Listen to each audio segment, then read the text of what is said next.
지금 우리는 사도 요한을 통하여 마지막 때에 반드시 있을 계시를 살펴보고 있습니다. 이 세상에는 아담이 사단의 유혹에 넘어가 범죄한 후 끊임없이 죄인들의 개인 또는 나라 간 전쟁이 있어 왔습니다. 그리고 이 지상의 모든 전쟁들은 예수 그리스도의 지상 재림으로 인해 이 세상이 심판을 받고 모든 택한 하나님의 백성들이 구원을 받은 후 새하늘과 새 땅이 임할 때 비로소 끝날 것입니다. 왜냐하면 그때까지 사단은 모든 전쟁의 배후에서 진두지휘할 것이기 때문에 사단이 예수 그리스도에게 완전히 피하기까지는 전쟁은 계속될 것이라는 겁니다. 오늘 본문도 사도 요한에게 계시된 하늘의 전쟁으로 여자를 대신한 천사와 용의 싸움입니다. 우리가 앞서 보았듯이 여자는 교회이고 용은 사단이므로 교회와 사단의 전쟁이며 궁극적으로는 그리스도와 사단의 전쟁인 것입니다. 사실 우리 기독교인들의 신앙생활은 항상 모든 불신앙의 배후에 숨어있는 사단과의 영적인 싸움이기에 교회는 항상 사단의 지휘를 받는 불신앙의 세력과 싸웠으며 많은 환난을 당해왔습니다. 그러나 결국 교회는 지금까지 이겨왔고 지금도 이기고 있으며 반드시 이겨 최종 승리자가 될 것입니다. 왜냐하면 우리 주 예수 그리스도께서 이미 세상과 사단을 이기셨기 때문입니다. 그런 교회와 사단의 전쟁이 벌어지는 이 하늘의 전쟁을 함께 살펴보면서 은혜 받기를 원합니다. 첫째, 교회와 사단의 전쟁이 하늘에서 있습니다. 본문 7절과 8절에 하늘에 전쟁이 있으니 미가엘과 그의 사자들이 영과 더불어 싸울세 영과 그의 사자들도 싸우나 이기지 못하여 다시 하늘에서 그들이 있을 곳을 얻지 못한지라 라고 했습니다. 먼저 이 전쟁이 어디에서 일어나느냐 하면 하늘에 있는 전쟁이라는 것입니다. 우리가 흔히 말하는 공중이라고 하는 스카이가 아니고 하늘, 즉 해분에서 일어나는 전쟁이라는 것입니다. 그러니까 이 하늘의 전쟁은 하나님의 존전에서 자신의 지위를 되찾기 위한 사단과 그의 추종 세력들에 의한 전면전인 것입니다. 우리는 오늘날 전쟁이라 하면 총을 쏘고 포탄을 던지며 싸우는 물리적인 전쟁을 생각하는데 이 전쟁은 그런 전쟁이 아닙니다. 또한 이 전쟁은 사단이 하나님께 대적하여 하늘에서 쫓겨난 원래의 사건을 말하는 것도 아닙니다. 종말적인 사건으로 최종적 완성을 위한 우주적인 서막을 가리키는 전쟁입니다. 그리고 이 전쟁은 시공을 초월한 전쟁입니다. 이 땅에 있었던 전쟁은 그리스도의 죽음과 부활을 통해 사단은 이미 패하였습니다. 그러나 이 실패로 인한 사단은 하늘에서 이제는 정쟁을 일으킨 것입니다. 다시 말하면 이 땅에서 여자가 낳은 아들을 삼키려고 하였습니다. 여자가 낳은 아들인 그리스도를 삼키려고 한 것은 하나님의 택한 백성들을 구원하는 일, 즉 그리스도의 구속 사역을 맡기 위한 것이었습니다. 그러나 사단은 그리스도의 죽음과 부활로 이 땅에서 완전히 패하였던 것입니다. 그래서 이제 사단인 영은 하늘에 올라간 아들을 공격하려고 하늘로 가서 거기서 전쟁을 시작한 것입니다. 하늘로 올라간 사단인 영은 미가엘과 그의 천사들과 싸우게 된 것입니다. 그런데 이것이 왜 교회와 사단의 전쟁이냐 하면 여기 등장하는 천사들은 여자, 즉 교회를 대신해서 영인 사단과 싸우기 때문입니다. 여기서 미가엘은 하나님 앞에 서 있는 7 천사 가운데 하나로 다른 모든 천사들을 주관하는 천사장인데 이 하늘에서 벌어지는 전쟁에서 미가엘은 하나님의 백성, 즉 교회를 대표한다고 할 것입니다. 그런데 8절에서 보듯이 미가엘은 사단과의 싸움에서 승리하였습니다. 이 하늘 전쟁으로 말미암아 사단은 이제 하늘에서 완전히 쫓겨나게 난 것입니다. 사단이 하늘 전쟁에서 쫓겨나기 전에는 하나님께서 사단을 하늘에 머물도록 허락하였다는 것을 우리는 성경을 통해서 알 수 있습니다. 그래서 사단은 하늘에서나 땅에서 그리스도를 대적하고 그리스도인들을 미혹하여 넘어지게 하는 것입니다. 그랬던 사단과 그의 추종자들은 이제 완전히 하늘에서 쫓겨난 것입니다. 여기서 우리가 알아야 하는 것은 하늘 전쟁에서의 승리가 이 땅에서 예수 그리스도의 죽음과 부활로 사단을 이기신 일에 기초한다는 것입니다. 이렇게 이 땅에서 사단인 용과의 싸움에서 그리스도께서 승리하심으로 성도들은 그의 피에 힘입어 승리하게 되었던 것입니다. 그래서 이 세상 임금인 사단은 그리스도의 십자가로 말미암아 하늘에서 쫓겨나게 된 것입니다. 왜냐하면 그리스도께서는 십자가에 못 박히셨다가 죽으시고 부활하셔서 승천하심으로 사단을 이기셨기 때문입니다. 그러니까 사단의 결정적인 패배는 예수 그리스도의 죽으심과 부활로 말미암아 현실이 되었던 것입니다. 자 보세요. 9절에 큰 용이 내쫓기니 옛뱀 곧 마귀라고도 하고 사탄이라고도 하며 온 천하를 깨는 자라 그가 땅으로 내쫓기니 그의 사자들도 그와 함께 내쫓기니라 라고 하였습니다.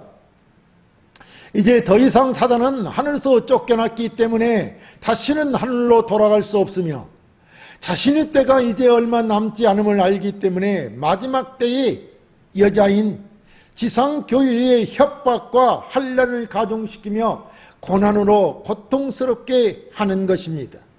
그러나 우리는 사단이 이미 피하였음을 알고 우리의 믿음을 끝까지 지켜 승리해야 할 것입니다. 결국 사단은 교회에 피하고 말 것이기 때문입니다.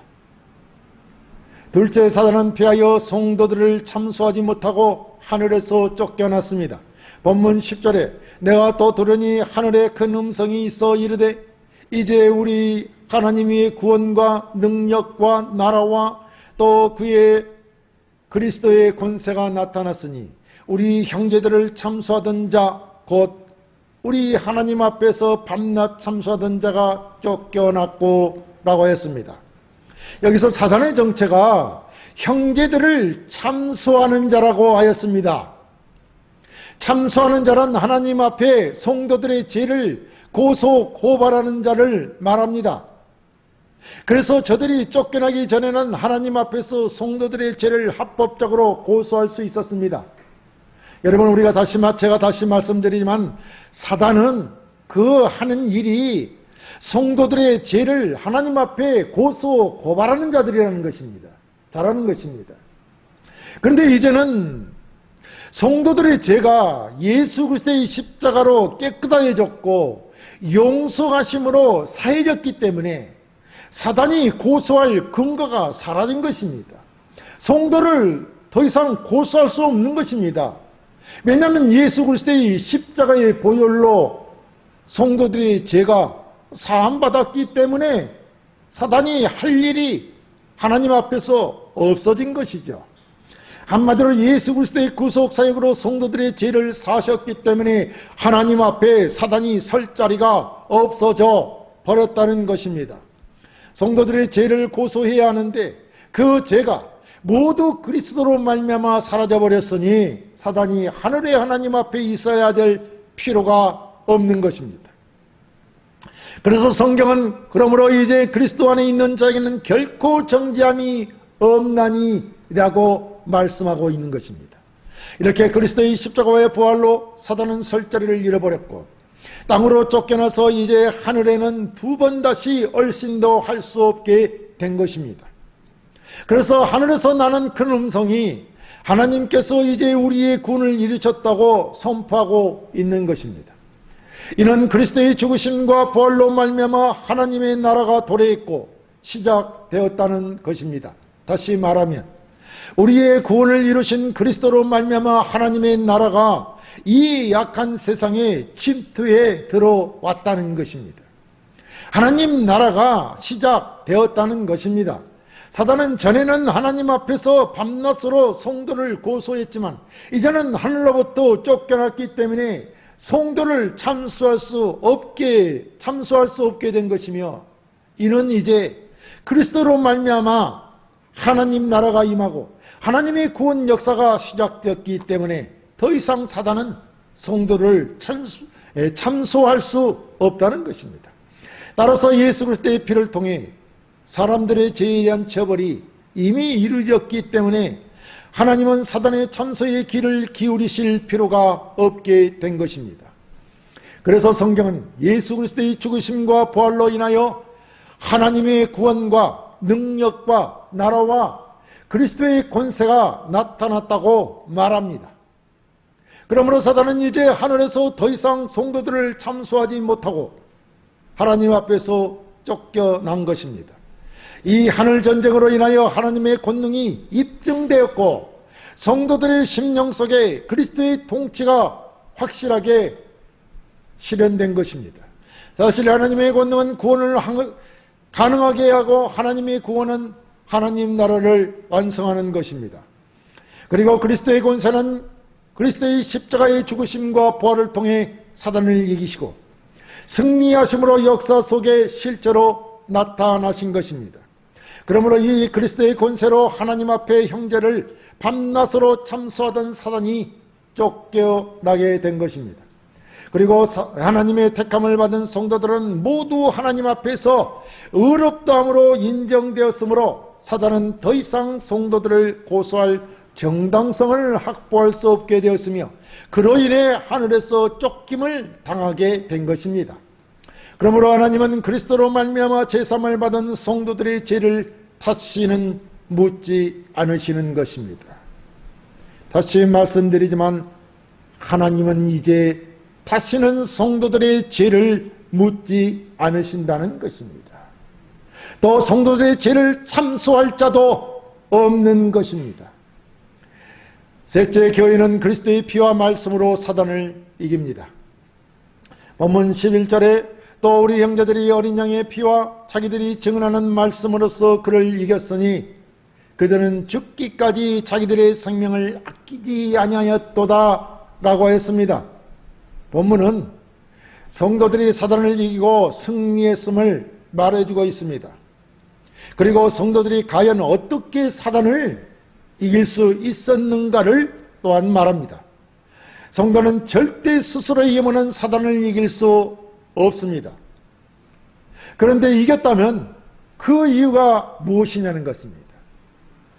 본문을 그대로 직역하면 성도들은 미가엘이 사단과의 전쟁에서 승리하고 그를 하늘에서 내어 쫓아버리므로 더 이상 성도들을 참수할 수 없게 함으로써 승리를 거두게 된 것입니다. 그리고 미가엘이 사단과의 전쟁에서 승리할 수 있었던 것은 그리스도께서 십자가에 피 흘려 죽으시고 장사 지낸 지 3일 만에 부활 승천하셨기 때문에 가능한 것입니다. 그렇다면 이는 미가엘이 승리를 거둔 것이 아니라 그리스도께서 승리를 거두신 것입니다. 그리스도께서 어떻게 하셨습니까? 십자가에서 피를 흘리심으로 우리의 모든 죄를 깨끗게 하셨습니다. 제사함을 받게 하셨습니다. 그리스도는 죄가 없으신 분이신데 우리를 대신하여 십자가에서 피 흘려 죽으신 것입니다. 그런 의미에서 성도들의 승리는 그리스도의 십자가에서 피 흘려 죽으심과 부활 승천에 있는 것입니다. 우리들의 승리는 오직 예수 그리스도의 죽으심과 부활에 있다는 것입니다. 그래서 본문은 어린 양의 피, 곧 그리스도의 피가 사단을 이겼다고 하는 것입니다. 바로 어린 양의 피는 사단을 정복하는 승리의 방편인 것입니다. 왜냐하면 이 어린 양 되시는 그리스도의 피로 말미암아 모든 성도들의 죄가 사해졌기 때문에 사단의 참소는 아무런 효력을 갖지 못하는 것입니다. 그러므로 미가엘의 승리나 성도들의 승리는 다 우리 주 예수 그리스도 어린 양의 피, 곧 그리스도의 피로 말미암은 것입니다. 그렇다면 이 그리스도의 피가 어떻게 우리 성도들이 승리가 될 수 있습니까? 그것은 바로 증언하는 말씀 때문인 것입니다. 그 복음 사역을 통하여 말씀을 듣고 그 말씀이 우리에게 들어왔고 그 말씀으로 인하여 우리가 믿고 우리 주 예수 그리스도를 영접함으로 제사함을 받게 되는 것이죠. 그렇다면 예수 그리스도에 대한 복음 증거로 우리가 승리하게 되었다는 것입니다. 구원을 얻게 되었다는 것입니다. 그러니까 성도들이 사단을 이기는 것은 그리스도에 관한 증언, 즉 복음을 굳게 붙잡고 그 복음을 증거하는 일에 헌신하며 살기 때문입니다. 그래서 여기 성도들, 즉 형제들이 헌신하며 살았다는 것은 죽기까지 자기 생명을 아끼지 아니하였다고 한 말씀으로 충분히 알 수 있는 것입니다. 이 형제들은 죽임을 당할지라도 계속해서 그리스도를 구주로 영접하고 주로 시인하며 고백하며 믿음을 지키는 삶을 살았던 것입니다. 여기서 형제들이란 이 땅에서 그 사명을 다하고 하나님께로 간 승리한 천성교회의 성도들을 말합니다. 그들이 죽기까지 생명을 아끼지 아니했다고 하는 것은 죽기까지 믿음으로 영적 전쟁, 즉 그리스도를 주로 시인하며 고백하는 삶을 살았기 때문인 것입니다. 제가 항상 말씀드리지만 성도들은 이 세상에서 살아가는 삶이 끝이 아니라는 것입니다. 이 세상이 끝이 아니라 영원히 살 우리의 나라가 있다는 것입니다. 영원한 생명의 삶이 있다는 것입니다. 우리가 육신을 가지고 이 세상을 살아가는 동안은 천국에서의 삶을 군대 가면 훈련해서 자대배치를 받기까지 훈련한 것처럼 이 땅에서 성도들의 삶은 천국을 준비하는 삶인 것입니다. 천국에서 영원한 삶을 살기 위한 훈련을 이 땅에서 받는 것입니다. 그래서 이 땅에서 우리 육신의 죽음은 곧 하나님 나라라는 곳에서 영생복락을 누리기 위해 훈련을 하는 것이며 그 훈련을 마치게 되는 것이 이생의 삶이며 육신의 삶을 마치게 되면 그때 비로소 영원한 삶인 천국으로 옮겨가는 것입니다. 그러므로 우리 성도들은 이 죽음이 끝이 아니라 영원한 삶의 시작인 것을 알아야 합니다. 오늘 여기 본문도 천상교회의 성도들인 우리 형제들이 나오고 있으며 저들은 그리스도의 죽으심과 부활로 인해 승리를 얻어 영생을 얻었던 자들입니다. 이제 사단은 성도들이 그리스도의 피로 말미암아 죄책에서 벗어났기 때문에 사단이 성도들을 참소하여도 받아들여지지 않으며 오히려 추방당하고 만 것입니다. 그래서 사단 마귀인 영이 하늘로부터 쫓겨났기 때문에 우리 믿는 형제들이 즐거워한다고 말하고 있는 것입니다. 그래서 본문 12절에 그러므로 하늘과 그 가운데에 거하는 자들은 즐거워하라. 그러나 땅과 바다는 화 있을진저 이는 마귀가 자기의 때가 얼마 남지 않은 줄을 알므로 크게 분내어 너희에게 내려갔음이라 하더라 라고 했습니다. 이렇게 사단과 그의 추종 세력들은 하늘에서는 이제 설 자리를 잊고 쫓겨났지만 땅과 바다에서는 다르다는 것입니다. 왜냐하면 이 세상은 아직 하나님 나라가 완전히 도래하지 않았기 때문입니다.